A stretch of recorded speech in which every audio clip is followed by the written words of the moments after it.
शाम का धुंधलका गहरा रहा था जब शाधिका ने गिन्नी को एक कोने में ले जाकर फुसफुसाते हुए कहा, काम हो गया गिन्नी, मैंने एक गुंडे को पैसे देकर तैयार कर लिया है। वह पुलिस के सामने कबूल करेगा कि आरती ने उसे अंजलि पर हमला करने के लिए भेजा था।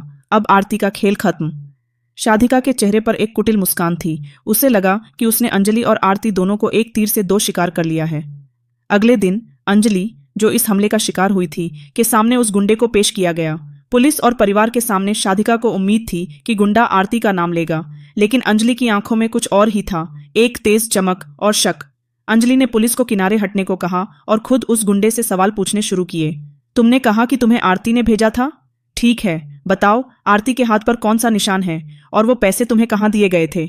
गुंडा हकलाने लगा।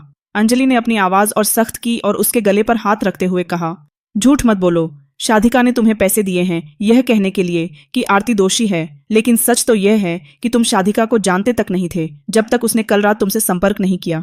तुम उस रात वहां पहले से मौजूद थे। तुम्हें शाधिका से भी पहले किसी और ने सुपारी दी थी, है ना? कमरे में सन्नाटा छा गया। गुंडा बुरी तरह कांपने लगा और अंत में चिल्ला, पड़ा। हाँ, मुझे शाधिका मैडम ने आरती का नाम लेने को कहा था, लेकिन हकीकत में मुझे अंजलि पर हमला करने के लिए किसी और ने ही भेजा था। शाधिका मैडम तो बस उस मौके का फायदा उठा रही थीं। शाधिका के पैरों तले जमीन खिसक गई। उसने जिसे अपना मोहरा बनाया था वह असल में किसी और का मोहरा पहले से ही था। शाधिका को लगा कि वह स्थिति को कंट्रोल कर रही है। उसने एक नकली गुंडे को खरीदा, यह सोचकर कि वह उसे अपनी मर्जी से नचा सकती है। यह दिखाता है कि जब आप दूसरों के लिए गड्ढा खोदते हैं तो आप खुद उसमें गिर जाते हैं। शाधिका ने आरती को फंसाने की कोशिश की,